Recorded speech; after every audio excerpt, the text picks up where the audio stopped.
Social ఇష్యూస్‌లో మన next class వచ్చేసి socio cultural features of Telangana society. అయితే మనం బేసిక్‌గా తెలంగాణ సొసైటీలో కొన్ని పారామీటర్స్ ఉంటాయి గదా! పాపులేషన్ ఎంత, రూరల్ ఎంత, అర్బన్ ఎంత, సెక్స్ రేషియో ఏంటి, లిటరసీ ఏంటి, పండగలేంటి, కల్చర్ ఏంటి, ఇట్లాంటివి చూస్తామనమాట. First demographic features of Telangana అంటే పాపులేషన్, పీపుల్ ఆఫ్ తెలంగాణ గురించి. దానికి ముందు స్టేట్ నుంచి స్టార్ట్ చేస్తే తెలంగాణలో జాగ్రఫికల్ ఏరియా వచ్చేసి ఇంత అని ఇచ్చారు. But please correct this. Socio economic survey 2024 ప్రకారం it is 1,12,077 square kilometres. Okay, ఇక్కడ ఎందుకు ఇలా ఇచ్చారో తెలీదు. So this is the changed figure. ఇది జాగ్రఫికల్ ఏరియా. అలాగే ఇక్కడ ఇంకొక మిస్టేక్ ఉంది. పాపులేషన్ వచ్చేసి నియర్లీ 3.51 క్రోర్స్ ఉంది. ఓకే, 2011 సెన్సస్ ప్రకారం. ఇక్కడ ఏమంటున్నారంటే తెలంగాణ స్టేట్ అనేది ఏరియా వైజ్ అంటే ఇండియాలోని మిగతా స్టేట్స్తో కంపేర్ చేస్తే area wise and population wise A rank ఉందంట, 12th అని చెప్తున్నారు అనమాట. అయితే ఇది తప్పు.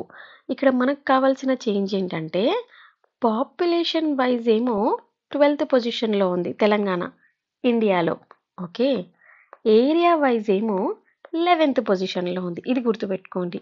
ఈ స్టాటిస్టిక్స్ మనకి జాగ్రఫీలో కానీ ఎకానమీలో కానీ డెమోగ్రఫీ గురించి మాట్లాడేటప్పుడు ఇవి రాయాల్సి వస్తుంది. సరే, ఇది మనం రబ్ చేద్దాం ఫస్ట్. నెక్స్ట్ మనం బార్డర్స్ చూసామనుకోండి, స్టేట్ బార్డర్స్ ఇక్కడ కూడా కొంచెం తేడా ఇచ్చాడు. It is bordered by Maharashtra and Chhattisgarh in the north అంటున్నాడు కదా, అలా రాయొద్దు. తెలంగాణకి నార్త్ అండ్ నార్త్ ఈస్ట్లో మహారాష్ట్ర ఉంటుంది. ఈస్ట్ సైడ్ ఏమో ఛత్తీస్గఢ్ ఉంటుంది. సౌత్ ఈస్ట్లోనేమో ఆంధ్రప్రదేశ్ ఉంటుంది. వెస్ట్లోనేమో కర్ణాటక ఉంటుంది. ఇలా రాయండి. ఓకేనా? నార్త్ అండ్ వెస్ట్లో, లైక్ నార్త్ వెస్ట్లో అండ్ వెస్ట్లో మనకి ఈ మహారాష్ట్ర కనిపిస్తుంది. అది గుర్తుపెట్టుకోండి. క్లైమేట్ వచ్చేసి సెమీ అరైడ్. సెమీ అరైడ్ అంటే ఏంటంటే టూ మచ్ వెట్ ప్లేస్ కాదు, అంటే చాలా ఎక్కువ వర్షాలు పడి ఇయర్ అంతా అట్లా ప్లేస్ కాదు నార్త్ ఈస్ట్ లాగా. అట్లని మరీ అరిడ్ కూడా కాదు, ఏ రాజస్థాన్, గుజరాత్, కచ్ డెజర్ట్ లాగా కూడా కాదు. మధ్య రకంగా ఉంటుంది అనమాట. అంటే డిఫైన్డ్ మాన్సూన్ పీరియడ్ ఉంటుంది, దాని తర్వాత క్లైమేట్ డ్రైగా ఉంటుంది. So hot and dry climate మనకి కనిపిస్తుంటుంది అనమాట. నెక్స్ట్ 2 రివర్స్ ఫ్లో అవుతూ ఉంటాయి. నార్త్‌లోనేమో గోదావరి ఫ్లో అవుతూ ఉంటుంది. సౌత్‌లోనేమో కృష్ణా ఫ్లో అవుతూ ఉంటుంది. గోదావరి క్యాచ్‌మెంట్ ఏరియా వచ్చేసి 79%. ఓకే, 79% క్యాచ్‌మెంట్ ఏరియా ఈ తెలంగాణలో గోదావరిదే అనమాట. కృష్ణాది వచ్చేసి ఆల్మోస్ట్ 69%. ఓకేనా? బట్ ఈ రివర్ వాటర్స్‌ని మనం స్టేట్‌లో ఎంత బాగా ఉపయోగిస్తున్నాం, ఇరిగేషన్‌కి గానీ, డ్రింకింగ్ వాటర్‌కి గానీ, ఫర్ ఎనర్జీ క్రియేషన్ దేనికైనా అంటే చాలా తక్కువ. ఇంత మంచి క్యాచ్‌మెంట్ ఏరియా ఉంది ఇంత పెద్ద రివర్స్‌ది. బట్ దెన్ మనకు వాటర్స్ చాలా తక్కువ వస్తున్నాయి. ఎందుకు? తెలంగాణ మూవ్‌మెంట్ చదివితే మనకు అర్థమవుతది. ఎంత ఇంజస్టిస్ జరిగింది తెలంగాణ స్టేట్‌కి ఈ పవర్ డిస్ట్రిబ్యూషన్ లేదా వాటర్ డిస్ట్రిబ్యూషన్, ల్యాండ్ ఎక్విజిషన్ ఈ విషయంలో. ఓకేనా? సో అందుకే మనకి వాటర్స్ చాలా తక్కువ. అయితే పాపులేషన్‌ని చూసామనుకోండి, తెలంగాణ స్టేట్‌లో ప్రెడామినెంట్‌గా రూరల్ పాపులేషన్ ఎక్కువ కనిపిస్తది. ఇక్కడ ఏం చెప్తున్నారు, నియర్లీ 61.33% రూరల్ పాపులేషన్ ఊర్లల్లో ఉంటారంట. 38.67% ఏమో అర్బన్ ఏరియాస్‌లో ఉంటారంట. మనం గ్రోత్ రేట్ చూసామనుకోండి, ఒకప్పుడు 2001కి ముందు 18.77% ఉండేది. బట్ 2001-2011 మధ్యలో అది 13.58కి తగ్గిపోయింది. అంటే జనాలు కొంచెం తక్కువగా కంటున్నారు. బికాజ్ వాళ్ళకి కొంత డెసిషన్ మేకింగ్ పెరిగింది. ప్రొటెక్షన్స్ పెరిగాయి. ఒకప్పటిలాగా ఎంతమంది పిల్లల్ని కంటే అలా ఏం లేదు కాబట్టి గ్రోత్ రేట్ పడిపోయింది. Which is good. లేకపోతే పాపులేషన్ ఎక్స్‌ప్లోజన్ అయిపోతది. అయితే ఇంకోటి గమనించాల్సింది ఏందంటే అర్బన్ పాపులేషన్ మాత్రం బాగా పెరుగుతుంది చూడండి. 38.12% పెరుగుతుందన్నమాట. అదే రూరల్ పాపులేషన్ చూడండి జస్ట్ 2.13% పెరుగుతుంది. ఇంత డిఫరెన్సా? ఎందుకు అంటే చాలామంది ఎవరైనా ఊర్లలో నుంచి సిటీస్‌కెళ్దామని అనుకుంటారు గానీ ఉల్టా అనుకోరు గదా! అండ్ ఎస్పెషల్లీ తెలంగాణ చూసామనుకోండి, ఈ సీమాంధ్ర రీజియన్‌లో ఉన్న జనాలందరూ వాళ్ళు అక్కడ అగ్రికల్చర్ సర్ప్లస్ వచ్చి డబ్బులు సంపాదించిన చాలామంది ఫార్మర్స్ వాళ్ళందరూ ఇక్కడికొచ్చి కార్పొరేట్ స్కూల్స్, హాస్పిటల్స్, ఎస్టాబ్లిష్మెంట్స్ చాలా పెట్టారు. హౌసింగ్ కాలనీస్ పెట్టారు. సో, ఈ మైగ్రేషన్ వేవ్ ఎప్పుడైతే వచ్చిందో ఫుల్ అర్బన్ పాపులేషన్ వచ్చేసింది తెలంగాణలోకి. ఓకే. అదే చెప్తున్నారిక్కడ. మళ్ళీ మన క్యాపిటల్ సిటీ వచ్చేసి ఏంటి తెలంగాణది? హైదరాబాద్. అయితే తెలంగాణలో మనం 100% అర్బన్ పీపుల్‌ని తీసుకుంటే అందులో నియర్లీ 29% హైదరాబాద్‌లోనే ఉన్నారు. Hyderabad is the most urbanised district అన్నమాట. ఎక్కడ? తెలంగాణలో. అయితే డెన్సిటీ ఆఫ్ పాపులేషన్ చూద్దాం. డెన్సిటీ ఆఫ్ పాపులేషన్ అంటే ఏందంటే, ఒక స్క్వేర్ కిలోమీటర్ ఏరియా తీసుకోండి ఇండియాలో. ఎక్కడైనా ఏ ప్లేస్‌కెళ్ళి స్క్వేర్ కిలోమీటర్ ఏరియాలో ఈ డిస్టెన్స్‌లో అసలు ఎంతమంది జనాలు కనిపిస్తున్నారు మన కంటికి? ఎంతమంది ఇక్కడ నివసిస్తున్నారు? ఆ నంబర్‌ని డెన్సిటీ ఆఫ్ పాపులేషన్ అని అంటాం. అయితే స్టేట్ యావరేజ్ వచ్చేసి 307. ఈ ఫిగర్స్ ఐ టెల్ యూ ఒకసారి మళ్ళీ సోషియో ఎకనామిక్ సర్వేతో కంపేర్ చేసుకోండి. బికాజ్ బుక్ పాతది. ఈ ఫిగర్స్ ఏమో మారుతా ఉంటాయి ఎప్పటికప్పుడు. So, always take the fresh figures. అయితే ఇక్కడ దీని ప్రకారం నియర్లీ 307 పీపుల్ 307 మంది మనకి ఈ స్క్వేర్ కిలోమీటర్‌లో కనిపిస్తారంట. కొన్ని డిస్ట్రిక్ట్స్‌లో చాలా తక్కువ ఉంటారు ఇంకా. అంటే ప్లేస్ ఎక్కువ, జనాలు తక్కువ. లైక్ ఆదిలాబాద్‌లో చూడండి జస్ట్ 170 పీపులే కనిపిస్తారు. వేరాజ్ హైదరాబాద్‌లో చూడండి ఒక్క స్క్వేర్ కిలోమీటర్‌లో 18,172 పీపుల్ కనిపిస్తున్నారు. అంతమంది. ఇంకా తక్కువ ఉన్న ప్లేసెస్‌లో ఆదిలాబాద్ తర్వాత ఖమ్మం, మహబూబ్ నగర్ కూడా ఉన్నాయి. Okay. Next sex ratio of population చూస్తే ఇదేంటంటే ప్రతి 1000 మంది అబ్బాయిలకి ఎంతమంది అమ్మాయిలు ఉన్నారు అనేది సెక్స్ రేషియో అన్నమాట. ఓకే. బికాజ్ ఈ మధ్య మనం అమ్మాయిలు తక్కువైపోతున్నారు, అబ్బాయిలకి పిల్లలు దొరకరు. సో, ఈ ఈ టాపిక్స్ వింటూ ఉంటాం కదా! స్టేట్‌లో చాలా మంచి సెక్స్ రేషియో ఉంది. అంటే గుడ్. 988 అంటే ప్రతి 1000 మంది అబ్బాయిలకి 988 గర్ల్స్ మాత్రం అవైలబుల్ ఉన్నారు. వేరే వేరే స్టేట్స్‌లో చాలా తక్కువ గూడా ఉంటారు. నేషనల్ యావరేజ్ చూడండి 943నే. ప్రతి 1000 మందికి జస్ట్ 943 అమ్మాయిలు ఉన్నారు. మిగతా వాళ్ళ పరిస్థితి ఏంటి అబ్బాయిలది? వాళ్ళకి కూడా అమ్మాయిలు కావాలి గదా! పెళ్లి చేసుకోవడానికి. బట్ తక్కువుంది. మనం ఎప్పుడైతే ఎగ్జాక్ట్‌లీ 1000 మేల్స్‌కి 1000 ఫీమేల్ ఉందంటే అది జెండర్ ఈక్వాలిటీ అని చెప్పొచ్చనమాట. అయితే మన తెలంగాణలో కొన్ని అద్భుతమైన డిస్ట్రిక్ట్స్ ఉన్నాయి. అక్కడ సెక్స్ రేషియో ఓవర్ 1000 అంటే అబ్బాయిల కంటే అమ్మాయిలు ఎక్కువ కనిపిస్తారు. ఎలాంటి డిస్ట్రిక్ట్స్ అవి? నిజామాబాద్, ఆదిలాబాద్, కరీంనగర్, ఖమ్మం. ఇక్కడ ఈ డిస్ట్రిక్ట్స్‌లో.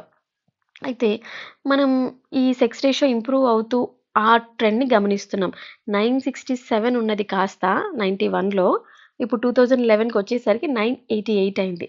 ఇప్పుడు ఫ్రెష్ సెన్సస్ ప్రకారం చూడాలి. తర్వాత 2026లో సెన్సస్ వస్తది గదా! అప్పుడు ఇంకా తెలుస్తది. కరెంట్‌గా ఎంతమంది ఉన్నారు అని చెప్పి. ఆ ఫిగర్ మారిపోతుంది.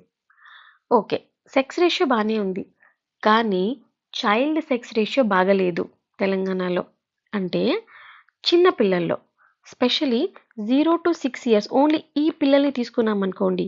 ఈ ఏజ్ గ్యాప్‌లో ఎంతమంది అబ్బాయిలకి అమ్మాయిలున్నారు అని తీసామనుకోండి. అది చూడండి జస్ట్ 933నే అంట 2011లో. ఇప్పుడు ఇంకెంతుందో తెలీదు. అంటే 1000 మంది చిన్న అబ్బాయిలకి జస్ట్ 933 అమ్మాయిలున్నారు. ఏదైనా అనుకోవచ్చు. అమ్మాయని తెలిసి అబార్షనే చేయించుకుంటున్నారో, లేకపోతే పుట్టగానే చంపేస్తున్నారో, మనకు ఆల్రెడీ ఇద్దరు అమ్మాయిలున్నారు. ఇంకో ప్రెగ్నెన్సీ వద్దని ఆపేసుకుంటున్నారు. We never know. బట్ ఇదైతే బాగాలేదు. దీన్ని మనం కరెక్ట్ చేయాలి. కానీ అగైన్ కొన్ని అద్భుతమైన డిస్ట్రిక్ట్స్ ఉన్నాయి. అక్కడ కూడా మంచి రేషియోస్ ఉంటాయి. మనం ఇంకా ఎస్సీ పాపులేషన్‌ని చూస్తే షెడ్యూల్డ్ కాస్ట్ వాళ్ళది 1008 ఉందంట. చూడండి సెక్స్ రేషియో అనేది 2011లో. అంటే ప్రతి 1000 ఎస్సీ అబ్బాయిలకి 1008 ఎస్సీ అమ్మాయిలు ఉన్నారంట. స్టేట్ యావరేజ్ కంటే కూడా చాలా ఎక్కువ కదా! So, thought one. అయితే మనం పాత తెలంగాణ మ్యాప్ తీసుకున్నామనుకోండి. అందులో 10 డిస్ట్రిక్ట్స్ మాత్రమే ఉన్నాయి కదా! 10 డిస్ట్రిక్ట్స్‌లో main 3 districts like Rangareddy, Hyderabad, Mahabub Nagar ఈ ప్లేసెస్‌ని తీసేస్తే మిగతా అన్ని 7 డిస్ట్రిక్ట్స్‌లో ఎస్సీ పాపులేషన్ 1000 కంటే ఎక్కువ ఉందంట అమ్మాయిలది. సో, చూడండి ఎస్సీ సెక్స్ రేషియో చాలా బావుంది. అమ్మాయిలు ఎక్కువ ఉన్నారు అబ్బాయిల కంటే.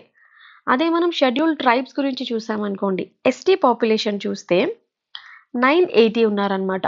ఓకే. లైక్ ప్రతి 1000 మంది ఎస్టీ అబ్బాయిలకి 980 ఎస్టీ అమ్మాయిలున్నారు. కొన్ని ప్లేసెస్‌లో ఇంకెక్కువ. ఆదిలాబాద్‌లో అమ్మాయిలెక్కువ. నిజామాబాద్‌లో ఎస్టీ అమ్మాయిలెక్కువ. ఖమ్మంలో అమ్మాయిలు ఎక్కువ. ఇక్కడ సెక్స్ రేషియో చాలా బాగుంది. Okay. Next social composition of population తెలంగాణలో. తెలంగాణ పాపులేషన్ మొత్తాన్ని కన్సిడర్ చేస్తే చాలా మంది నియర్లీ 80% వరకు కూడా మనకి బ్యాక్వర్డ్ క్లాసెసే ఉంటారంట. ఈ ఫిగర్ కొంచెం ఎక్కువ చెప్పారు. బట్ దెన్ అంటే బ్యాక్వర్డ్ ఇన్ ద సెన్స్ చాలా హైలీ డెవలప్డ్ కాదు, హైలీ ఎడ్యుకేటెడ్ కాదు, ఎకనామికలీ, సోషల్లీ, పొలిటికల్లీ బ్యాక్వర్డ్ అన్నట్టు. సో చాలామంది బ్యాక్వర్డ్ క్లాసెస్ కనిపిస్తున్నారు. మనం ఫిగర్స్లో చూస్తే 100% పాపులేషన్లో షెడ్యూల్డ్ కాస్ట్ వాళ్ళు 15.4% ఉన్నారు. ట్రైబ్స్ వాళ్ళేమో 9.34% ఉన్నారు. ఈ షెడ్యూల్డ్ ట్రైబ్ పాపులేషన్ పర్సంటేజ్ చూసారు, ఇది నేషనల్ యావరేజ్ కంటే కూడా ఎక్కువ. ఓకే. అంటే ఇండియా లెవెల్లో ప్రతి 100 మంది కామన్ పాపులేషన్లో 8.6 పీపుల్ ట్రైబల్ పీపుల్ ఉంటే, తెలంగాణలోనేమో ప్రతి 100 మందిలో 9.34 పీపుల్ ట్రైబల్ ఉన్నారు. సో మనం యావరేజ్లో కొంచెం ఎక్కువ ఉన్నాము. ఓకే. ఎందుకు ఇంత పెరిగారు అని అంటే, ఏదో వాళ్ళు చాలా హెల్త్ కేర్ డెవలప్ అయిపోయి వాళ్ళ పాపులేషన్ పెరిగిపోయి అలా పెరగలేదు. ఏమంటే అంతకుముందుకు ఏ, బి, సి వీళ్ళనే ట్రైబ్స్‌గా చూసేవాళ్ళు. ఈ రీసెంట్ చేంజెస్ అయితున్న కొద్దీ డి, ఈ, ఎఫ్ డిఫరెంట్ గ్రూప్స్‌ని కూడా ట్రైబల్‌గా గుర్తిస్తున్నారు గవర్నమెంట్ వాళ్ళు. సో, ఎక్కువ గ్రూప్స్ యాడ్ అవుతున్న కొద్దీ ఆబ్వియస్‌లీ పాపులేషన్ ఫిగర్ ఎక్కువనే కనిపిస్తది కదా ట్రైబల్స్‌ది. అట్లా వాళ్ళ పాపులేషన్ ఎక్కువైనట్టు అనిపిస్తుంది. అంతేగాని అబ్సల్యూట్ నంబర్స్ పెరగలేదన్నమాట. సో, 2011లో మనకి 9.34% ఉన్నారు. Okay. Nearly 80% population backward classes అని చెప్పుకున్నాము. అయితే ఇప్పుడు దీన్ని బట్టి మనకేం అర్థమవుతుంది? ఇక్కడ బ్యాక్వర్డ్ అంటే కంప్లీట్ ఏది SC, ST, minorities, EBC, OBC అందరూ. ఓకే. సో, దీన్ని బట్టి స్టేట్‌కి చాలా పెద్ద రెస్పాన్సిబిలిటీ ఉంది. వాళ్ళని అప్‌లిఫ్ట్ చేయడానికి, వాళ్ళని మంచిగా డెవలప్ చేయడానికి మంచి స్కీమ్స్ కానీ, ఇనిషియేటివ్స్ కానీ గవర్నమెంట్ తీసుకురావాలి. నెక్స్ట్ లిటరసీ చూసామనుకోండి, చదువుకున్న వాళ్ళ పర్సెంటేజు జస్ట్ 66.4%. ఇండియా లెవెల్‌లో 72.9% ఉంటే లిటరసీ రేట్ దానికంటే తక్కువ ఉంది తెలంగాణలో. జస్ట్ 66. మన పక్క రాష్ట్రాలు చూసుకుంటే ఒడిస్సా, ఛత్తీస్‌గఢ్, మధ్యప్రదేశ్ వాళ్ళకంటే కూడా తక్కువనే ఉంది. పోనీ వితిన్ ద స్టేట్ చూసామనుకోండి, మహబూబ్ నగర్ లాంటి డిస్ట్రిక్ట్‌లో జస్ట్ 55%ఏ లిటరసీ రేట్ అనేది. చూడండి ఎంత తక్కువ ఉంది. ప్రతి 100 మందిలో 55 మంది మాత్రమే చదువుకుంటున్నారు. హైదరాబాద్‌లో ఎక్కువ. మంచి అర్బనైజ్డ్ డిస్ట్రిక్ట్ కదా అది. సో, 83.25% లిటరసీ రేట్ కనిపిస్తుంది. ఒకసారి కేరళ గురించి ఆలోచించండి ఇక్కడే. 100% లిటరేట్ స్టేట్ అది. 100%. ప్రతి ఒక్కరు చదువుకుంటారు అక్కడ. అయితే ఇంకా వర్స్ట్ థింగ్ ఏంటంటే తెలంగాణలో అమ్మాయిలకి, అబ్బాయిల లిటరసీ రేట్‌కి కూడా తేడాలున్నాయి. ఒక ఇంట్లో ఆలోచించండి. ఫస్ట్ ఎవరికి ప్రిఫరెన్స్ ఉంటది? అబ్బాయి చదువుకోవడానికి ప్రిఫరెన్స్ ఉంటది. బికాజ్ తర్వాత పోషిస్తాడు అని వాళ్ళు ఫీల్ అవుతారు కాబట్టి. అమ్మాయినికైతే పెళ్లి చేయొచ్చు. సో, అబ్బాయిల లిటరసీ రేట్ వచ్చేసి 74.95%. అమ్మాయిల లిటరసీ రేట్ వచ్చేసి 57.92%. అదే ఎస్సీస్‌లో చూస్తే 58.9% ఉంది లిటరసీ. ఎస్టీస్‌లోనేమో 49.5% ఉంది. ఓకే. ఫిగర్స్ గుర్తుపెట్టుకోండి. సోషియో ఎకనామిక్ సర్వేతో కంపేర్ చేయండి. దెన్ ఆ కొత్త ఫిగర్స్ ఎగ్జామ్‌లో రాయండి. Next social formation in Telangana.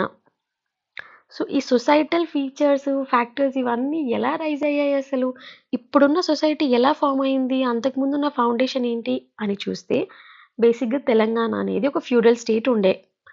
ఏంటంటే 100% తెలంగాణ ల్యాండ్ ఉండిందనుకోండి. ఇక్కడ అగైన్ తప్పిచ్చాడు. ఇది ఇక్కడ ఒక మిస్టేక్ ఉంది. ఏంటంటే 100% ల్యాండ్‌లో నియర్లీ 60% ఇది అండర్ ద గవర్నమెంట్ ఉండేది. అంటే గవర్నమెంట్ అఫీషియల్స్ కింద 60% ల్యాండ్, దాని మీద ల్యాండ్ రెవెన్యూ కలెక్ట్ చేసుకునేవారు. గవర్నమెంట్‌కి సంబంధించిన పనుల్లో స్పెండ్ చేసేవాళ్ళు. ఓకే. 10% ఏమో సర్ఫేకాస్ ల్యాండ్స్ ఉండేవి. అంటే నిజాం డైరెక్ట్‌గా హోల్డ్ చేసేటోడు. ఈ 10% ల్యాండ్ నుంచి ఎంత డబ్బు, ఆదాయం, రెవెన్యూ వస్తుందో అదంతా ఆయనకే. అది కాకుండా ఇంకా ఆయన ఎక్స్‌ట్రా అప్పు కూడా తీసుకునేటోడు. ఎక్స్‌ట్రా మనీ కూడా తీసుకునేటోడు ట్రెజరీ నుంచి. అది వేరు. బట్ ఈ 10% కంప్లీట్‌లీ ఆయన ఇమ్మీడియేట్ ఫ్యామిలీ రాయల్ ఖర్చులకి. ఎంత పోయింది? ఇంకా 30% ఉంది. ఈ 30% ఏమో డిఫరెంట్ ఫ్యూడల్ లార్డ్స్ ఉండేవాళ్ళనమాట. ఈ మధ్యవర్తులు లైక్ దేశ్‌ముఖ్స్, దేశ్‌పాండేస్, ఇనాందార్స్, బంజారాదార్స్, జాగీర్దార్స్, మక్తేదార్స్, ఇలా దార్స్ ఇలా చాలా మంది ఉండేవారు. వాళ్ళకి ఈ ల్యాండ్స్ ఇచ్చేవాళ్ళనమాట. వాళ్ళు ఆ ల్యాండ్ మీద రకరకాల రైట్స్‌ని అసర్ట్ చేస్తూ బోత్ ఈవెన్ అక్కడ న్యాయం కూడా జ్యుడిషియల్ రైట్స్ కూడా వాళ్ళకే ఉండేవి. ఈ మధ్యవర్తులకే. అంటే అక్కడ మంచి, చెడు, న్యాయం, అన్యాయం అని వాళ్ళే చెప్తుండేవాళ్ళనమాట. సో, 30% ల్యాండ్స్ ఈ ఇంటర్మీడియేటరీస్‌కి ఉండేది. ఓకే. చాలామంది ఈ ఇంటర్మీడియేటరీస్ వీళ్ళంతా ల్యాండ్ లార్డ్స్ టైప్ అనమాట. వీళ్ళు ఆ ఊర్లో ఉన్న పీజెంట్స్‌ని, ఫార్మర్స్‌ని, ఆర్టిజన్స్‌ని హింసించేటోళ్ళు చాలా. పన్ను కోసం గానివ్వండి, వెట్టి కోసం, బాండెడ్ లేబర్ కోసం, కుచ్ బి ఆడపాప దేనికోసమైనా. అయితే వీళ్ళు డామినెంట్ క్యాస్ట్ నుంచి వచ్చేవాళ్ళు. అందుకే మిగతా వాళ్ళని తక్కువగా చూసి తొక్కేసేవారు. ఈ ల్యాండ్ లార్డిజం ఎక్కడి నుంచి వచ్చింది? యాక్చువల్‌గా మనకి బ్రిటిష్ వాళ్ళ టైంలో నుంచి వచ్చింది. రైట్? బికాజ్ వాళ్ళు కాలనీస్‌గా ఎస్టాబ్లిష్ చేసి చాలా చాలా ల్యాండ్ ఒక పర్సన్ కింద పెట్టేసి, ఆ పర్సన్‌ని దానికి తగిలిచ్చి అతని నుంచి రెంట్ ఎక్స్ట్రాక్ట్ చేసేవారు. సో, అట్లా ల్యాండ్ లార్డిజం పెరిగింది. అయితే 1890లో చూడండి 1890లో ఏజే డన్‌లాప్ ఈయన ఏం అనౌన్స్ చేశారంటే, మన స్టేట్ నుంచి కొన్ని ప్రొడక్ట్స్ ఎక్స్‌పోర్ట్ చేస్తాం గదా! ఆ ఎక్స్‌పోర్ట్ చేసే డ్యూటీ అనేది క్యాన్సిల్. మీరు ఫ్రీగా ఎక్స్‌పోర్ట్ చేసుకోవచ్చు అని. ఈవెన్ నిజాం టైమ్ రెజీమ్ ఉంది గదా! అదే టైంలో తర్వాత గూడా నిజాంకి ఏమనిపించిందంటే, మనం మన ప్రొడక్ట్స్ బయట పంపిస్తే, మనకి బయట ఒక కొత్త మార్కెట్ తయారవుతది గదా! మంచిగా డబ్బులొస్తాయి, ప్రాఫిటొస్తది, ఇంకా ఎక్కువ ఎక్స్‌పోర్ట్ చేయొచ్చు అని. సాలార్జంగ్ 1 ప్రైమ్ మినిస్టర్ అప్పట్లో నిజాం టైంలో. ఆయన గూడా అదే ఫీల్ అయ్యాడు. సరే మంచి అగ్రికల్చర్‌ని బాగా ప్రొడ్యూస్ చేసి ఎక్స్‌పోర్ట్ చేద్దామని. కానీ రియాలిటీలో ఏమర్థమైందంటే వాళ్ళకి, ఈ అగ్రికల్చర్ పని చేసే వాళ్ళు స్లోగా ల్యాండ్స్ వదిలేసి వెళ్ళిపోతున్నారంట. బికాజ్ టాక్స్ కట్టలేక, పన్ను కట్టలేక, ఈ ఫ్యూడల్ లార్డ్స్, ల్యాండ్ లార్డ్స్ వీళ్ళ బాధలు తట్టుకోలేక. ఇంకొక మెయిన్ రీజన్ వచ్చేసి అజరీ. ఇదేందంటే రైతు అప్పు తీసుకుంటాడు. పంట పండించడం కోసం సీడ్స్, ఫెర్టిలైజర్స్, ఇన్‌పుట్స్ చాలా కావాలి కదా! ఎక్విప్‌మెంట్. అప్పు 10% తీసుకున్నాడనుకోండి. ఆ తర్వాత అది వడ్డీ, చక్రవడ్డీ ఇలా ఫుల్ ప్రిన్సిపల్ అమౌంట్‌నే దాటేస్తదనమాట ఇంట్రెస్ట్. అంత హై ఇంట్రెస్ట్ కూడా చార్జ్ చేసేవాళ్ళు అప్పట్లో. ఆ మనీ లెండర్స్ ఎవరైతే ఉన్నారో ఊర్లల్లో. మళ్ళా పంట చేతికి సరిగా రాక, అది పండక, మిగతాదంతా పన్నులాగా కట్టేసి ఏం మిగలక, ఇక్కడ మనీ లెండర్‌కి ఇవ్వలేక ఫుల్ ఒక అప్పులో కూరుకుపోయేవాడు ఫార్మర్. ఇదంతా బాధల కంటే ఈ పనే వదిలేసుకుంటే బెటర్ గదా! అని వెళ్ళిపోతుండే. ఇది సాలార్జంగ్ వానికి అర్థమైంది. అచ్చా! ఇలా జరుగుతుందా! అని జెప్పేసి ఈయనేం జేషిండంటే, ఏదైతే ఈ ల్యాండ్ లార్డ్స్ వీళ్ళుంటారు కదా! వీళ్ళకి బంజారా ల్యాండ్స్ ఇచ్చేసాడు. బంజారా ల్యాండ్స్ అంటే అన్‌బారెన్ అనమాట. బారెన్ అంటే దాని మీద మనం పంట పండించట్లేం. బంజరు భూమి అంటాం గదా! అలాంటి ల్యాండ్స్ ఇచ్చేవాడు. మళ్ళీ ఈ రెవెన్యూ కలెక్షన్ ఎవరికిచ్చేవాడు? డైరెక్ట్‌గా ఫార్మర్‌కి చెప్పేవాడనమాట. సీ నాకు ల్యాండ్ లార్డ్‌తో వీళ్ళతో సంబంధం గాదు. జమీందార్స్‌తో సంబంధం లేదు. నువ్వు పంట పండించు. ఇంత రెంట్ నాకు తెచ్చివ్వు. అని ఫార్మర్‌తోనే మాట్లాడేసుకోవడం అనమాట సిస్టమ్‌లో. దాన్ని రయత్ వారీ సిస్టమ్ అనంటారు. ఓకే. ఈ బంజరు భూమి ఏదైతే ఈ ల్యాండ్ లార్డ్స్‌కి, ఈ మీడియేటరీస్‌కి వెళ్తుంది గదా! వాళ్ళక్కడ చాలా కరప్షన్ జేశారు.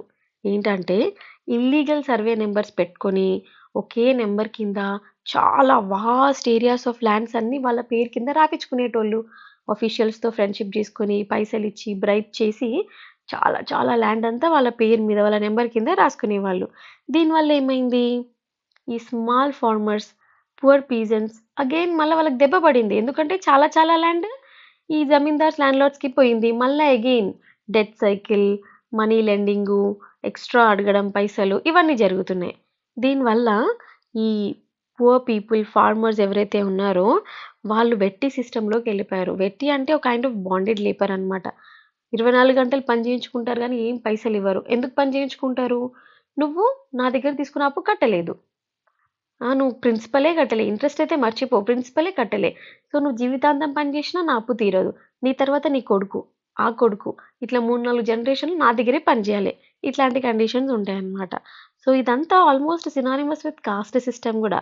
బికాజ్ ఈ ల్యాండ్ లార్డ్స్, ఇనాందార్స్, బంజారాదార్స్ వీళ్ళంతానేమో హయ్యర్ కాస్ట్ వాళ్ళు ఉంటుండే.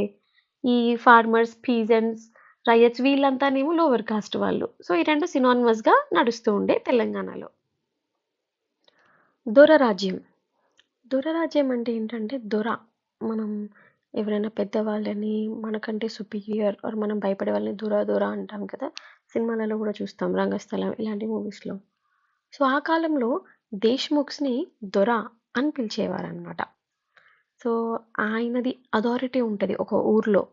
ఆయన చెప్పిందే వేదం, ఆయన మాటే లా, ఆయననే న్యాయం అన్యాయం చెప్తూ ఉంటాడు, పంచాయతీలు చేస్తూ ఉంటాడు.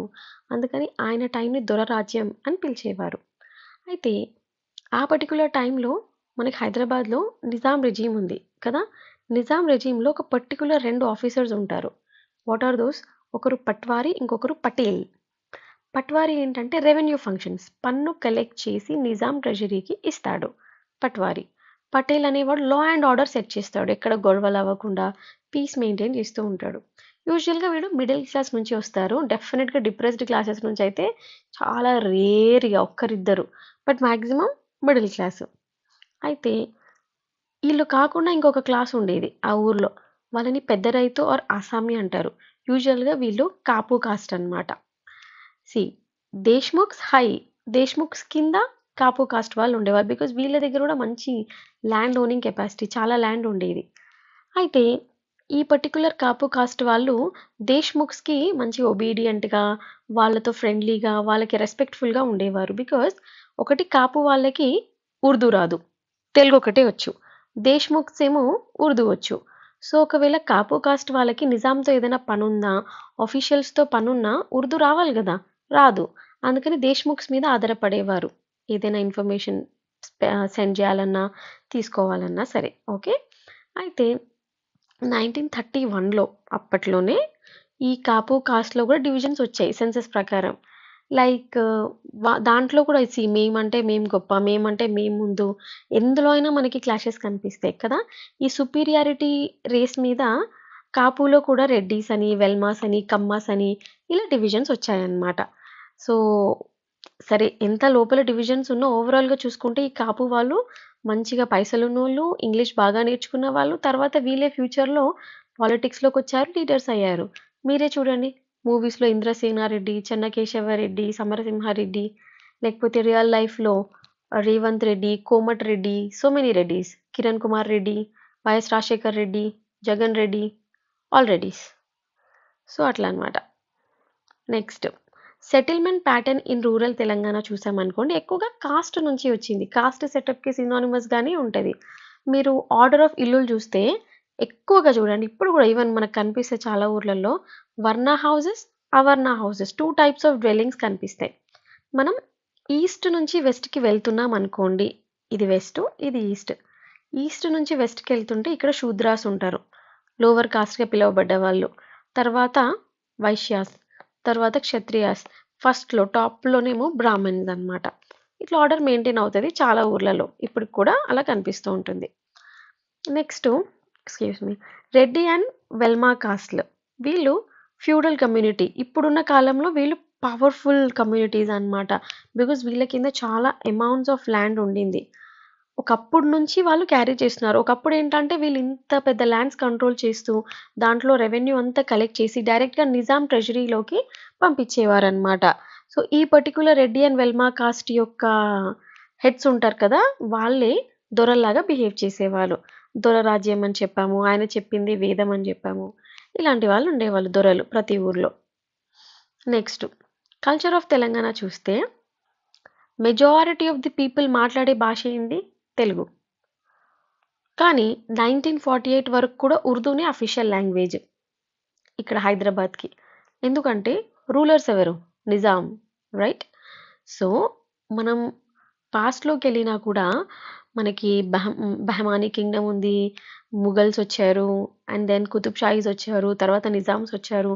అందుకని పర్షియన్ బాగా స్ప్రెడ్ అయింది, ఉర్దూ అక్కడి నుంచి ఉర్దూ బాగా స్ప్రెడ్ అయింది. బట్ జనాలేమో ఎక్కువగా తెలుగు మాట్లాడుతున్నారు. సో 1948 వరకు ఉర్దూ ఉండే. ఆఫ్టర్ అనెక్సేషన్, హైదరాబాద్ అనేది ఇండియాలో కలిసిన తర్వాత తెలుగుని అఫీషియల్ లాంగ్వేజ్లా కూడా గుర్తించారు. అండ్ చదువుకునేటప్పుడు మీడియం ఆఫ్ ఇన్స్ట్రక్షన్, ఏ భాషలో చదువు చెప్పాలి అనే దాంట్లో కూడా తెలుగుని గుర్తించారు. ఓకే, అప్పటిదాకా లేదు. అందుకే ఆంధ్ర వాళ్ళకి తెలుగు బాగా వచ్చు. దట్స్ వై తెలంగాణలో జాబ్స్ అన్ని ఆంధ్ర వాళ్ళు ఎందుకు తీసుకున్నారంటే అప్పుడు తెలంగాణలో తెలుగు చదవడమే, ఒక మాట్లాడడమే వచ్చు, చదవడం రాదు, రాయటం రాదు. కానీ ఆంధ్ర వాళ్ళు మాత్రం తెలుగులో ప్రావీణ్యులు. సో వాళ్ళంతా అక్కడి నుంచి ఇక్కడికి వచ్చి మంచిగా జాబులు తీసుకున్నారు, బికాజ్ మాకు తెలుగు వచ్చు, ఇంగ్లీష్ వచ్చు అని చెప్పేసి. That's how it is. Next Urdu గురించి మాట్లాడితే ముహమ్మద్ కులీ కుతుబ్ షా. ఓకే. ఈయననే ఉర్దూలో మంచి పోయెట్ అన్నమాట. చాలా పోయెమ్స్ ఉన్నాయి. ఫస్ట్ సాహెబే దివానీను ఉర్దూ అని అంటారు కులీ కుతుబ్ షాని. అలాగే తెలంగాణలో ఇంకా వేరే పోయెట్స్ ఎవరున్నారు ఆ టైంలో, ఎర్లీ టైమ్స్‌లో అంటే కంచర్ల గోపన్న. మనం 'భక్త రామదాసు' సినిమా చూసాం గదా! 'దాశరథి కరుణాపయోనిధి' అని 'నాగార్జున' ఎన్ని సాంగ్స్ ఉన్నాయి. ఆయన మంచి పోయెట్.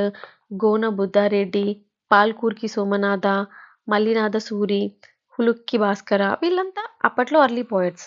అదే మోడర్న్ టైమ్స్‌లో ఎవరు పోయెట్స్ ఉన్నారమ్మా అంటే మనకి తెలంగాణ మూవ్‌మెంట్ కోర్స్‌లో చాలామంది కనిపిస్తారు. Kaloji Narayana Rao, Dasarathi Krishnamacharyulu, Sribhashyam Vijayasarathi, C. Narayana Reddy, PV Narasimha Rao prime minister of India. ఆయన సూపర్ పోయెట్. సో, ఆయనకి ఈ అష్టావధానం అనేదో అంటారు కదా! కూర్చొని తెలుగులో వీళ్ళు ఫైటింగ్ చేసుకుంటూ కాంపిటీషన్‌తో చెప్పుకుంటారు. అందులో ఆయన చాలా ఎక్స్‌పర్ట్ అనమాట. తెలంగాణలో మనకి ఫైనెస్ట్ హిస్టారిక్ క్లాత్ మేకింగ్ అంటే ఇప్పుడు ఇక్కత్ అని ఎప్పుడైనా పేరు వినుంటారా? ఇదొక excellent type of weaving tradition, excellent fashion ఇలాంటివి కూడా మనకు కనిపిస్తాయి డిఫరెంట్ ప్లేసెస్ ఆఫ్ తెలంగాణలో. అయితే మన స్టేట్ కాటన్ ప్రొడక్షన్‌లో చాలా మంచి ప్లేస్‌లో ఉందన్నమాట. నాట్ జస్ట్ ఇట్ యాక్చువల్లీ ఇండియాలోనే కాటన్ అనేది మనం ఫస్ట్ టైం ప్రొడ్యూస్ చేసాం వరల్డ్‌లో అని చెప్తూ ఉంటాం కదా! అలాగే తెలంగాణలో కూడా మంచి కాటన్ ప్రొడ్యూస్ అవుతది. అలాగే ప్లాంట్ డై ఎక్స్ట్రాక్షన్ మనము బట్టకి రంగులద్దుతాం కదా! మంచి different different colours, plant colours అద్దుతాము, కెమికల్స్ అద్దుతాము. సో, డై ఎక్స్ట్రాక్షన్‌లో కూడా మనకి మంచి హిస్టరీ ఉంది అన్నమాట. అలాగే డైమండ్ మైనింగ్‌లో కూడా. అయితే మనకి మేజర్ రిలిజియన్స్ చూసామనుకోండి తెలంగాణలో హిందూయిజం, ఇస్లాం అండ్ బుద్ధిజం. ఈ 3 యాక్చువల్‌గా చాలా ఎక్కువగా స్ప్రెడ్ అయ్యాయి. ఒక టైంలో అన్నమాట. వాటి ఫేజెస్ ఉన్నాయి. ఫస్ట్ అప్ టు 6థ్ సెంచరీ వరకు బుద్ధిజం బాగా డామినెంట్‌గా ఉండే. ఏది 6థ్ సెంచరీ వరకు కూడా. ఎందుకంటే మనకి ఆచార్య నాగార్జున అనే ఒక పెద్ద బుద్ధిస్ట్ ప్రొపోనెంట్. ఆయన ఫేమస్ అన్నమాట ఇంకా బుద్ధిజంలో. ఆయన ఎక్కడ టీచ్ చేశాడు ఆయన మాక్సిమం టైము? ఆంధ్రప్రదేశ్‌లోని నాగార్జునకొండ. దాన్ని శ్రీ పర్వత అంటారు. ఆయన అక్కడ టీచ్ చేసేవారు. అక్కడ వరల్డ్ యూనివర్సిటీ ఒకటుంది. దాన్ని ఆయననే ప్రిసైడ్ చేశారు. అయితే ఈయన బోధించిన బుద్ధిజం ఏంటంటే Mahayana Buddhism. See 2 major types ఉంటాయి. దాంట్లో మళ్ళా సబ్ టైప్స్ కూడా ఉంటాయి. బట్ మనకు మేజర్‌గా 2 హీనయాన, మహాయాన. హీనయాన అనేది డైరెక్ట్‌గా బుద్ధ ప్రాపగేట్ చేసింది. ఓకే. అందులో బుద్ధ ఫేస్‌ని పూజించరు. జస్ట్ ఆయనని ఆకారాల ద్వారా, సింబల్స్ ద్వారా ఆయనను తలుచుకుంటూ అలా పూజిస్తారు. మహాయానాలో ఆయనను ఒక దేవుడిలాగా కొలుస్తారు. ఆయన రూపాన్ని, ఆయన బాడీని, ఆయన ఫేషియల్ ఎక్స్‌ప్రెషన్స్ వీటిని కూడా వాళ్ళు గుర్తిస్తారనమాట. సో, ఇంకా డిఫరెంట్ ఫీచర్స్ కూడా ఉంటాయి. అవి మనకి హిస్టరీలో తెలుస్తుంది. అయితే ఈ మహాయాన బుద్ధిజాన్ని ఈయన ప్రాపగేట్ చేశాడు చాలా ఆచార్య నాగార్జున. సో, అట్లా మనకి ఈ డెక్కన్ ప్లాట్యూలో తెలంగాణ ఏరియాలో బుద్ధిజం డామినెంట్‌గా ఉండేది. అయితే 12థ్ సెంచరీ చాళుక్యాస్ అండ్ కాకతీయ టైమ్స్‌కొచ్చేసరికి హిందూయిజం బాగా రివైవ్ అయిందనమాట. ఓకే. అప్పుడున్న రూలర్స్ వాళ్ళు హిందూయిజంని బాగా ప్రొపగేట్ చేశారు. ఎస్పెషల్లీ విజయనగర రూల్ టైంలో ఇంక మనం చూస్తాం గదా! విజయనగరాలో ఫేమస్ ఎవరు? శ్రీకృష్ణదేవరాయ. ఆ టైంలో తెలుగుకి ఇంపార్టెన్స్ ఇవ్వడము, మన తెలుగులో చాలా కైండ్ ఆఫ్ లిటరేచర్ ప్రొడ్యూస్ అయింది. తెలుగు పోయెట్స్‌ని ఆయన చాలా ఎక్కువ రివర్ చేసి ప్యాట్రనేజ్ ఇచ్చారు. అట్ ది సేమ్ టైమ్ ఆ టైంలో తెలుగనే కాదు, ఈ హిందూయిజం యొక్క దేవుళ్ళు శివ, విష్ణు, హనుమాన్, గణపతి వీళ్ళు ఫేమస్ అవ్వడం స్టార్ట్ చేశారనమాట. ఓకే. మనం తెలంగాణలో చూస్తే మనకు ఫేమస్‌గా కనిపించే టెంపుల్స్ ఏముంటాయి చెప్పండి? యాదగిరిగుట్టకెళ్తే లక్ష్మీ నరసింహస్వామి రైట్? అలాగే వరంగల్‌కి వెళ్తే 1000 పిల్లర్ టెంపుల్. 'వర్షం' సినిమా మనకు తెలుసు గదా! So, one of the oldest shrines స్టేట్‌లో. ఈ ప్లేస్ తర్వాత హిందూయిజం ఇప్పుడు మేజర్‌గా కనిపిస్తది మనకి. సెకండ్ పొజిషన్‌లో ఉంది ఏంటంటే ఇస్లాం. మనకు జూడండి బహమానీస్ ఉండే, కుతుబ్ షాహీస్ ఉండే, ముఘల్స్ ఉండే, నిజాం కదా! సో, హిందూయిజం తర్వాత మనకు తెలంగాణలో కనిపించేది ఇస్లాం. చాలా ప్లేసెస్‌లో చాలా మాస్క్‌లు కనిపిస్తాయి. స్టేట్ అంతా మీరెక్కడికైనా వెళ్ళండి. ఇంకా హైదరాబాద్ కోర్‌లో అయితే ఈ చార్మినార్ దగ్గర, ఓల్డ్ సిటీ, బేగం బజార్‌లు ఇవన్నీ అవే కదా! నౌ మళ్ళీ క్రిస్టియానిటీ గురించి చూస్తే ఎప్పుడైతే యూరోపియన్ పవర్స్ ఇండియాలోకి ఎంటర్ అవ్వడం స్టార్ట్ చేశారో, సౌత్‌లోకి వచ్చారో 1700 యాక్చువల్‌గా యూరోపియన్ కంట్రీస్ వచ్చింది 1600లోనే ఇండియాకి. బట్ ప్రాపర్‌గా తెలంగాణలోకి 1700 నుంచి బాగా క్రిస్టియానిటీ అనేది స్ప్రెడ్ అవ్వడం స్టార్ట్ అయిందనమాట. Especially weaker sections. Socially disabled పీపుల్‌కి క్రిస్టియానిటీ బాగా స్ప్రెడ్ అయింది. ఎందుకంటే వీళ్ళు ఈ నార్దర్న్ సర్కార్స్ ఈ ఏరియాలో చాలా వరకు క్రిస్టియన్స్ కంట్రోల్ చేశారు. అక్కడ చాలా చర్చెస్ కట్టించారు సౌత్ ఇండియాలో. అట్లా మెల్లగా ఆ రిలిజియన్ కూడా ప్రాపగేట్ అయింది. అయితే మన ఆర్ట్ ఫార్మ్స్, మన కల్చరు, మన ట్రెడిషన్ చాలా వరకు డైనాసిటీస్ నుంచి, మనకున్న డైలీ హ్యాబిట్స్ నుంచి, మన వర్కింగ్ కండిషన్స్ నుంచి వచ్చినవే. ఫర్ ఎగ్జాంపుల్ కాకతీయ టైంలో ఎక్కడైనా యుద్ధానికెళ్ళేటప్పుడు ఒక డాన్స్ చేసేవారనమాట యాస్ ఎ ప్రేయర్. దాన్నేమంటారు? పేరిణి శివతాండవం అని అంటారు. అది శివుడికి ఆయన బ్లెస్సింగ్స్ తీసుకుంటున్నట్టు ఆయన కోసం డాన్స్ చేయడం. అదే మనకొక ఆర్ట్ ఫార్మ్‌గా తర్వాత తర్వాత స్ప్రెడ్ అయింది. ఇంకా ఆ టైంలో కామన్ పీపుల్‌కి చాలా బాధలుండేవి. కరువులు, వాళ్ళ ఛాలెంజెస్ ఇవన్నీ ఎక్స్‌ప్లెయిన్ చేసుకోవడానికి ఒగ్గు కథలు, గోత్రాలు ఇవి చేసుకునేవారనమాట స్టోరీ టెల్లింగ్ కోసం. అలాగే కుతుబ్ షాహీ, నిజాం టైంకొచ్చేసరికి మనకి ఆ పర్షియన్ ట్రెడిషన్స్ కవాలి, గజల్స్, ముషారియాస్, ముషైరా అంటారు కదా! ఇవన్నీ గూడా బాగా స్ప్రెడ్ అయినాయి తెలంగాణలో. ఇవన్నీ కాకుండా కూడా తెలంగాణలో మనకున్న బెస్ట్ క్వాలిటీ ఏందంటే, మనం ఎప్పటినుంచో అథారిటీని బాగా రెసిస్ట్ చేసుకుంటూ వస్తున్నామనమాట. ఎప్పుడైతే జనాలకి ఇబ్బందవుతుందో, తొక్కేస్తున్నారో అప్పుడు నిలబడ్డారు పీపుల్ ఫైట్ చేయడానికి. చాలా వరకు మీరు చూడండి తెలంగాణ పీపుల్ అమాయకులు అంటారు. ఎందుకంటే వాళ్ళు ఎక్కువగా సప్రెషన్ ఎంత అవతలోళ్ళు తొక్కేసినా తొక్కించుకుంటారంట. ఇన్ ద సెన్స్ చాలా తట్టుకుంటారు. It's okay. It's okay. It's okay. భరిస్తాం. భరించేది ఎక్కువ ఉంటది వీళ్ళకి తెలంగాణ వాళ్ళకి అని అంటారు. మీరు మామూలుగా హిస్టరీ బుక్‌లో ఎక్కడైనా చూడండి. అది మనకు లైఫ్‌లో వచ్చేసింది. మీరు కంపేర్ చేయండి వేరే స్టేట్ పీపుల్‌ని, తెలంగాణ పీపుల్‌ని. అది దాని తర్వాత లాస్ట్‌కొచ్చేవరకి వాళ్ళు గూడా ఫైట్ చేసి వాళ్ళు కూడా వాళ్ళ హక్కుల కోసం నిలబడ్డారు. ఈ ఫైటింగ్ యాస్పెక్ట్ చూడండి మనకి మేడారం జాతర. లైక్ ఏషియాలోనే one of the biggest fair. Nearly 2,00,00,000 మంది వస్తారు. ప్రతి 2 ఏళ్లకి జరుగుతది మేడారం జాతర. ఎక్కడ? ములుగులో జరుగుతది. అక్కడేంటి మనకి సమ్మక్క సారక్క జాతర అని కూడా అంటాం దీన్ని. ఈ సమ్మక్క సారక్క అనే వాళ్ళు ఇద్దరు తల్లి కూతుర్లు. Mother and daughter. అయితే వీళ్ళు ట్రైబల్ పీపుల్. ఆ టైంలో కాకతీయ రూలర్స్ ఉండే. ప్రతాపరుద్ర అనే ఆయన అప్పుడు రాజు. ఆయనేం చేస్తాడంటే అన్‌జస్ట్ లా ఎక్కువ టాక్సెస్ పే చేయమంటాడు. కానీ ఆ టైంలో ఈ సమ్మక్క సారలమ్మ ఉన్న రీజియన్‌లో పంట సరిగ్గా పండదు. కరువు, కాటకాలు చాలా బాధల్లో ఉంటారు. అయినా కూడా ఈయన ఓవర్‌గా టాక్సెస్ ఏసేసరికి జనాలు "సార్ మేము కట్టలేము. మా వల్ల కాదు" అని చెప్తారు. అట్లెట్లా టాక్స్ కట్టారు అని ఈయన యుద్ధానికి పంపిస్తాడు. ఆ యుద్ధంలో చాలా బ్రేవ్‌గా ఫైట్ చేసింది Sammakka Saralamma and their family. ఆ దాంట్లోనే చనిపోయి వీళ్ళు దేవతలు కూడా అయిపోయారు అని, అట్లా అడవికెళ్ళిపోయి మాయమైపోయారు. వాళ్ళ ప్లేస్‌లో కుంకుమ భరణిలొచ్చాయి అని డిఫరెంట్ వెర్షన్స్ ఆఫ్ స్టోరీస్ ఉంటాయి మనకి. బట్ మొత్తానికి మనం వాళ్ళని దేవతలుగా కొలుస్తున్నామనమాట. వాళ్ళు దేవతలై మనల్ని ఇన్‌స్పైర్ చేస్తున్నారు అని. సో చూడండి అదొక ఫైటింగ్ బ్యాటిల్ నుంచి మనం ఇన్‌స్పిరేషన్ తీసుకొని ఫెస్టివల్ చేసుకుంటున్నాం కదా! అలాగే హైదరాబాద్‌లో లాస్ట్ నిజామ్స్ టైమ్‌లో ఫ్యూడల్ ల్యాండ్ లార్డ్స్, ఈ దేశ్‌ముఖ్స్ వీళ్ళకి ఎదిరించి కూడా చాలా మంది ఫైట్ చేశారు. షేక్ బందగి, చాకలి ఐలమ్మ చాలా ఎగ్జాంపుల్స్. దొడ్డి కొమరయ్య రైట్? ఇంకొక స్ట్రైకింగ్ ఫీచర్ ఏందంటే తెలంగాణలో లాంగ్వేజ్ ఎక్సలెంట్ లాంగ్వేజ్ ఉంటది. మూవ్‌మెంట్ టైమ్‌లో చాలామంది ఆంధ్ర సైడ్ నుంచి వచ్చిన లీడర్స్ తెలంగాణకు ఒక కల్చర్ లేదు, ఓ భాష లేదు, ఒక అలంకారం లేదు, ఒక ఆర్గనైజేషన్ లేదు అని అనేవారు. బట్ ఈ ఈ తెలంగాణ లాంగ్వేజ్ వినడానికి సూపర్ ఉంటది. బికాజ్ యెస్ వాళ్ళు అంత strict rules of grammar follow అవ్వరు. కానీ భావానికి ఎక్కువ వాల్యూ ఇస్తామనమాట. మీరేదైనా చెప్పడానికి ట్రై చేయండి. ఎక్సలెంట్ కన్వే అవుతది. రైట్? అండ్ వినడానికి కూడా చాలా కామిక్‌గా సెన్స్ ఆఫ్ హ్యూమర్ మనం బాగా పెడతాం లాంగ్వేజ్‌లో తెలంగాణలో. నెక్స్ట్ బతుకమ్మ, బోనాల గురించి చూడండి. ఇవి state festivals type biggest festivals తెలంగాణలో. అసలు బతుకమ్మలో అయితే different different colours, stocks of flowers పెట్టుకొని మనం 10 రోజులు ఒక్కొక్క టైప్ ఆఫ్ దేవతకి ఒక్కొక్క బతుకమ్మ చేసి ఇలా మనం పూజిస్తూ ఉంటాము. రైట్? Next Bonalu again. అది యాక్చువల్లీ బోనాలు అనేది మనము ఒకానొక టైంలో ప్లేగ్ బాగా స్ప్రెడ్ అవుతుందంట హైదరాబాద్‌లో. సో, హైదరాబాద్ నుంచి ఆర్మీ పీపుల్ మధ్యప్రదేశ్‌లో ఉజ్జయిని టెంపుల్‌కెళ్ళినప్పుడు ఆమెకు మొక్కుకున్నారంట. ప్లీజ్ మా ప్లేస్‌లో ఈ ప్లేగ్‌ని మీరు మాయం జేయండి. చేస్తే మీకు మంచిగా టెంపుల్ కట్టి మేము పూజిస్తాము. అలా స్టార్ట్ అయిందంట ట్రెడిషన్. ఆ ప్లేగ్ అంతా అయిపోయిన తర్వాత ఆ ఉజ్జయిని దేవత కోసం మన దగ్గర గూడా టెంపుల్ కట్టి మనం బోనాలు జేస్తున్నాం హైదరాబాద్‌లో. సో, వీటిని రివైవ్ చేయడానికి, మళ్ళీ జనాల మధ్యకి తీసుకురావడానికి తెలంగాణ గవర్నమెంట్ వీటిని స్టేట్ ఫెస్టివల్స్‌గా గుర్తించింది. అలాగే Telangana is the representative of Deccan plateau అని చెప్పొచ్చు. ఎందుకు చెప్పండి?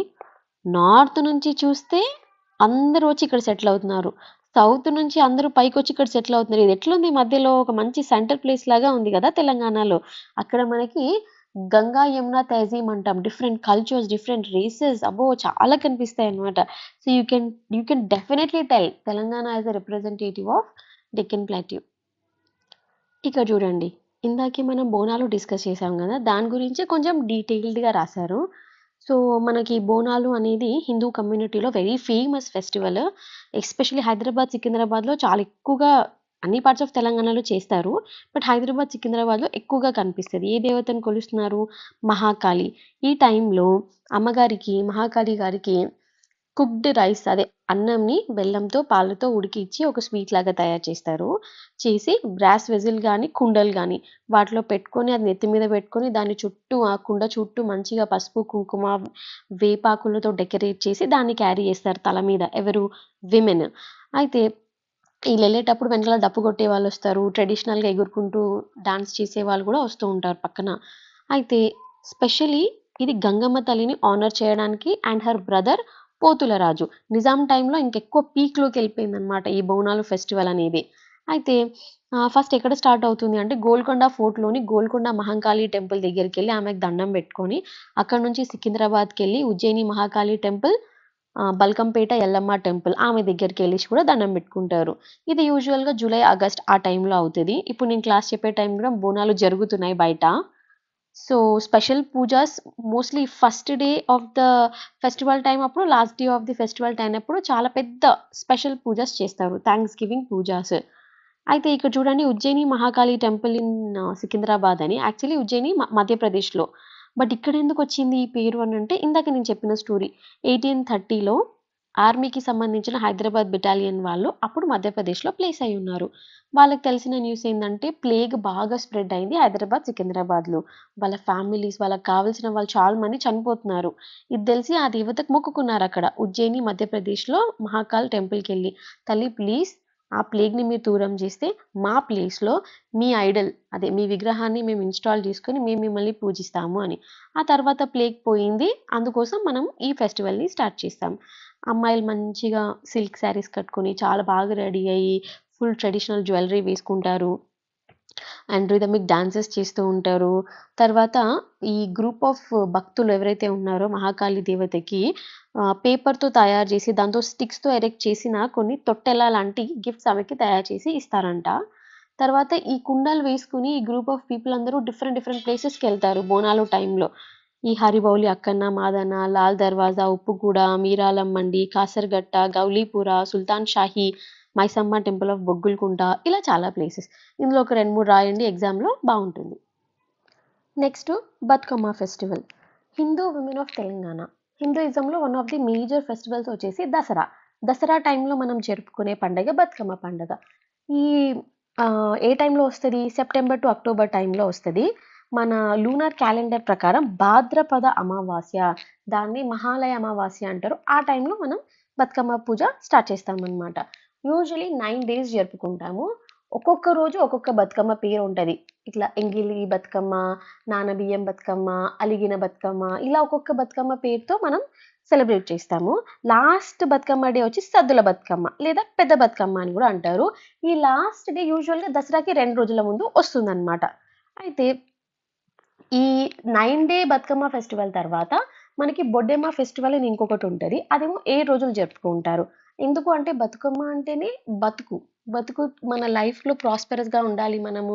మన ప్రాబ్లమ్స్ పోయి ఆమె మనల్ని ప్రొటెక్ట్ చేయాలి అని చెప్పి బతుకమ్మని మనం వేడుకుంటాం. మంచి మంచి కలర్‌ఫుల్ పూలతో ఎస్పెషల్లీ తంగేడు పూలతో ఆమెకి డిఫరెంట్ లేయర్స్ ఆఫ్ పూలతో ఒక కోనికల్ షేప్‌లో మనం బతుకమ్మని క్రియేట్ చేసి పైన గౌరమ్మని బెట్టి ఆమె చుట్టూ క్లాప్స్ కొట్టుకుంటూ, పాటలు పాడుకుంటూ ఆమెకి మనం ప్రే చేస్తాము. వెరీ ఫేమస్ తెలంగాణలో. అలాగే తెలంగాణలో ఇంకొక హెరిటేజ్ ఏందంటే నిర్మల్ పెయింటింగ్స్. ఎక్కడ ఇది? ఆదిలాబాద్‌లో వెరీ ఫేమస్. ఈ నిర్మల్ పెయింటింగ్స్‌లో కూడా 2 రకాల స్టైల్స్ ఉంటాయి. ఒకటి గోల్కొండ స్టైల్, రెండోది హైదరాబాద్ స్టైల్. గోల్కొండ టైం ఏందంటే, గోల్కొండ స్టైల్ ఆల్మోస్ట్ ఎట్లుంటదంటే, విజయనగర కింగ్డమ్ శ్రీకృష్ణదేవరాయలు వాళ్ళ టైంలో పెయింటింగ్స్ ఎట్లుండే అట్లుంటదనమాట గోల్కొండ స్టైల్‌లో.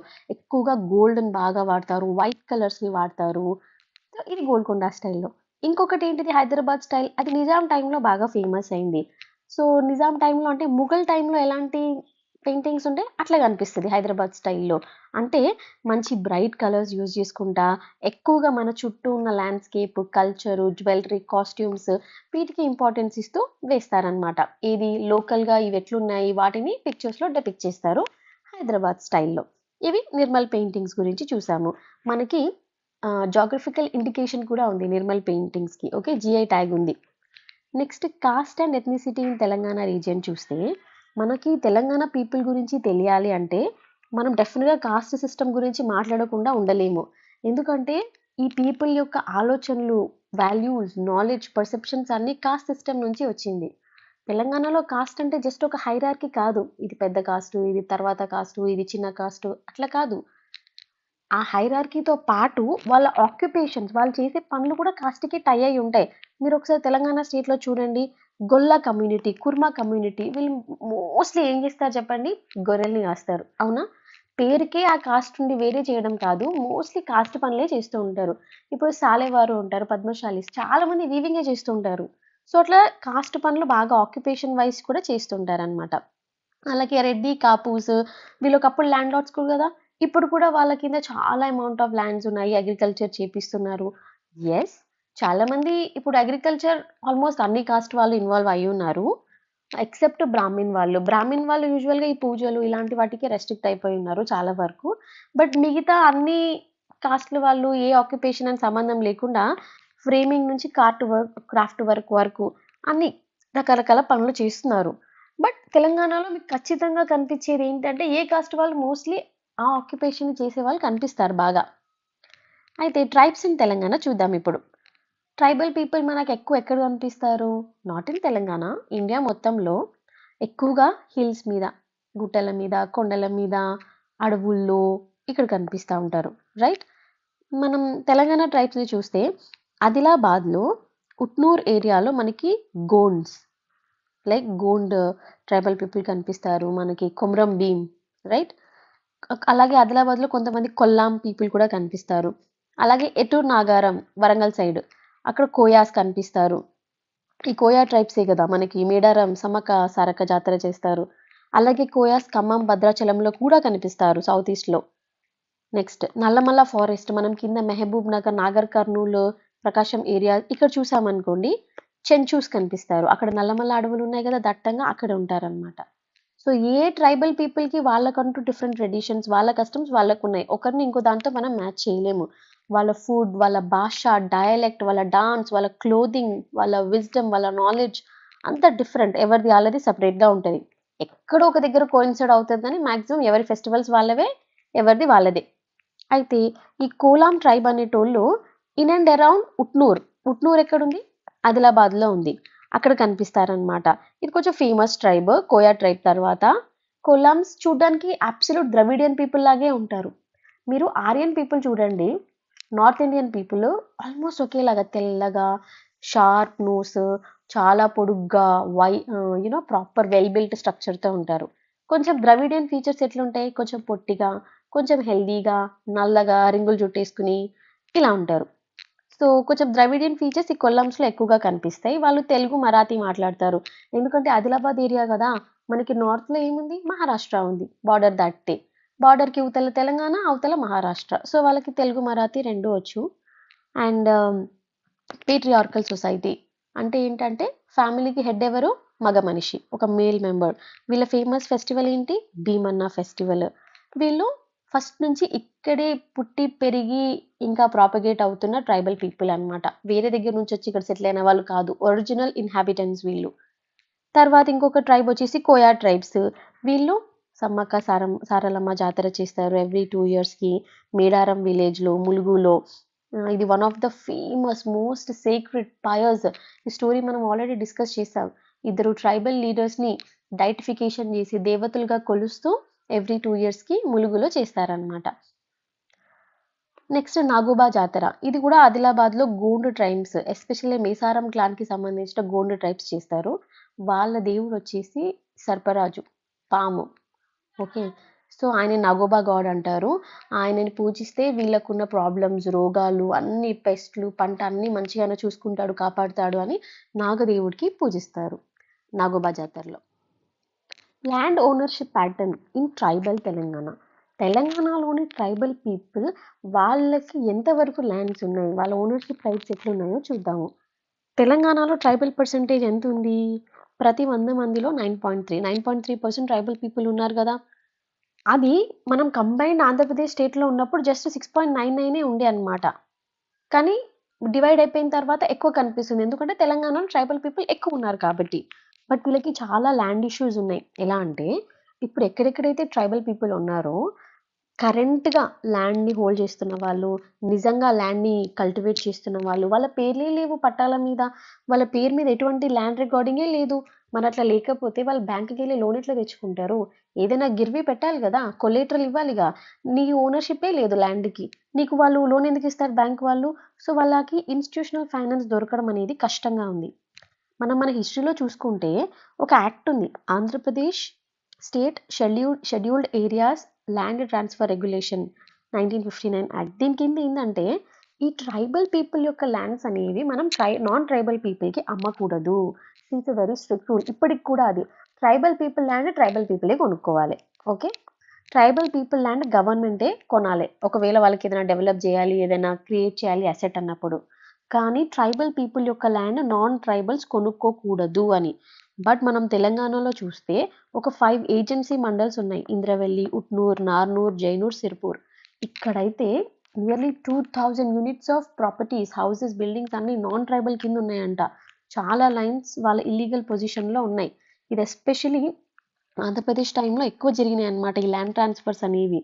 ఇంత నిజాం ఏం చేసిండు, ఇట్లా కాదు ఈ ట్రైబల్ పీపుల్ని ప్రొటెక్ట్ చేయాలి అని చెప్పేసి ఒక బ్రిటిష్కి సంబంధించిన ఒక యాక్ట్ని 1917 ల్యాండ్ రెగ్యులేషన్ యాక్ట్ని నిజాం ఇన్కార్పొరేట్ చేశాడనమాట. దాని తర్వాత సుప్రీంకోర్టు కూడా అప్హోల్డ్ చేసింది ఏంటంటే నాన్ ట్రైబల్స్కి ట్రైబల్ పీపుల్ యొక్క ల్యాండ్ వెళ్ళకూడదు.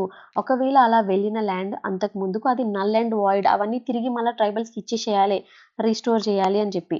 అందుకోసం ఒక స్పెషల్ ఆఫీసర్ని కూడా క్రియేట్ చేశారు, స్పెషల్ డెప్యూటీ కలెక్టర్ అని చెప్పి.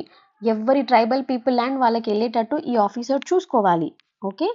బట్ మనం రియాలిటీలో చూసామనుకోండి 51% ఆఫ్ ది ల్యాండ్స్ ఏవైతే ఉన్నాయో షెడ్యూల్డ్ ఏరియాస్లో, ఈ ట్రైబల్ పీపుల్కి సంబంధించినవి కానీ షెడ్యూల్డ్ ఏరియాస్ నాన్ ట్రైబల్ చేతిలో ఉన్నాయంట. అంత ఉంది. ఇక్కడ కొంత స్టాటిస్టిక్స్ ఇచ్చారు, నాట్ వెరీ ఇంపార్టెంట్, మనం గుర్తు పెట్టుకోలేం కూడా. బట్ ఇక్కడ ఏం చెప్తున్నారంటే మొత్తం ఈ ల్యాండ్ ట్రాన్స్ఫర్ రెగ్యులేషన్లో డిస్ప్యూటెడ్ కేసెస్ ఉంటాయి కదా, నియర్లీ 45,000 కేసెస్ రిజిస్టర్ అయితే జస్ట్ ఫ్యూ కేసెస్ మాత్రమే ఆదివాసీ ఫేవర్లో వచ్చాయి అన్నమాట. అవును ఇది మీ ల్యాండే మీరు తీసుకోండి అన్నట్టు. మ్యాక్సిమం కేసెస్ ల్యాండ్ని డిస్పోజ్ ఆఫ్ చేసేసారు అనమాట. కేసెస్ ఎక్కడికక్కడ ఇల్లీగల్ ఎన్క్రోచ్మెంట్ కేసెసే వచ్చినాయి. అండ్ అవన్నీ ట్రైబల్కి ఫేవర్గా వెళ్ళట్లేదు. జస్ట్ 50% కంటే తక్కువ అవి మాత్రమే ఫేవర్గా వెళ్ళినాయి. బట్ ఈ ఫిగర్స్ వల్ల కూడా మనకి యాక్చువల్ ఇంటెన్సిటీ తెలియకపోవచ్చు, నిజానికి ఇంకా ఘోరంగా కూడా ఉండొచ్చు. బికాస్ అందరూ ట్రైబల్స్ ముందుకొచ్చి కేసులు పెడతారా, రిజిస్టర్ చేసుకుంటారా? చేసుకోరు. వాళ్ళకి కూడా పాపం హిల్స్ ఏరియాలో, ఫారెస్ట్లో, వుడ్ ఏరియాస్లో ఉంటారు. కొంచెం లిటరసీ తక్కువ, బయట నాలెడ్జ్ తక్కువ, ఇంటర్నెట్ లేదు, ఈ ఈ ఈ లివింగ్ స్టాండర్డ్ వాళ్ళకి అంత తెలీదు. అలాంటప్పుడు వాళ్ళు ముందుకొచ్చి కేసు ఎట్లా రిజిస్టర్ చేస్తారు? ఆ బాధలు పడుకుంటూ సప్రెస్ అయిపోయి వాళ్ళు అలాగే కంటిన్యూ చేస్తారు. సో మనకి ఇంకా రియల్ ఇంటెన్సిటీ ఎంత ఘోరంగా ఇల్లీగల్ ల్యాండ్ ట్రాన్స్ఫర్స్ జరిగినాయి అనే విషయం తెలియదన్నమాట. ఇక్కడ చూడండి, tribal people nearly Adivasis 3/5 of the Telangana area, 16,000 square kilometer ఏరియాలో వాళ్ళు స్ప్రెడ్ అయిపోయి ఉన్నారు. కాకపోతే వాళ్ళ దగ్గర ఉన్న ల్యాండ్ మాత్రం చాలా తక్కువ. బికాస్ వాళ్ళు ముందుకొచ్చి అసలు కేసెసే పెట్టట్లేరు కదా. సో అట్లనే వాళ్ళకి తక్కువ తక్కువ ఇంకా తక్కువ అయిపోతూనే ఉందంట. సో అర్జెంట్ గవర్నమెంట్ రెస్పాన్సిబిలిటీ ఏంటి, వాళ్ళ ల్యాండ్, వాళ్ళ రైట్స్, వాళ్ళకి అవన్నీ న్యాయంగా వచ్చేవి రీస్టోర్ చేయాలి. వాళ్ళని మనం ప్రొటెక్ట్ చేసుకుని వాళ్ళ డెవలప్మెంట్లో ఒక పాత్ర పోషించాలి. రైట్. అయితే ఇక్కడ ఫైనల్లీ ఎలా ఏం చేశారు అంటే ఏదైతే ట్రైబల్ పీపుల్ కోసం గవర్నమెంట్ ల్యాండ్ అసైన్ చేసిందో అది ఎప్పుడో వాళ్ళ చేయి దాటిపోయిందంట. నియర్లీ 50% ఆల్రెడీ చేయి దాటిపోయి 5 lakh acres వరకు నాన్ ట్రైబల్ చేతిలో ఉండిపోయిందంట. సో ఇది అర్జెంటుగా గవర్నమెంట్ మళ్ళీ దాని మీద ఫోకస్ చేసి వాళ్ళ ఒరిజినల్ ల్యాండ్స్ వాళ్ళకి వచ్చేటట్టు, వాళ్ళ పట్టాస్ వాళ్ళకి వచ్చేటట్టు చూడాలి. ట్రైబల్ పీపుల్ని ప్రొటెక్ట్ చేయాలి.